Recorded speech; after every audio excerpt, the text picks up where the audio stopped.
This downtown Brampton rental unit has been Robin Coates' home for the past 13 years. It's where she's raised her two boys, a 22-year-old man with a developmental disability and her 5-year-old son, Darius.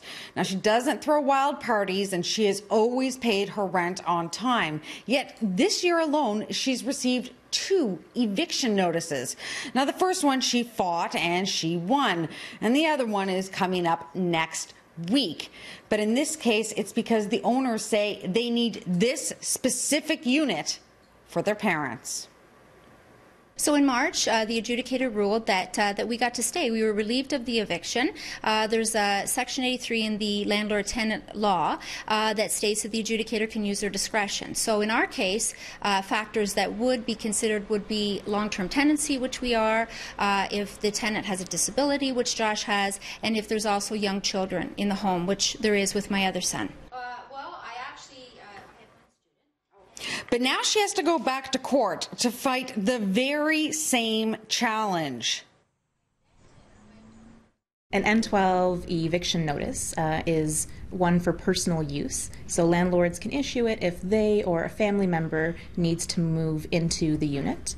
What's interesting here is that we have a corporation that is a family-owned corporation, so we can get over that hurdle and understand, but there are other units available in the building, and it's been suggested to Ms. Coates that she move into one of those free units for reasons relating to her adult son's disability, medical condition.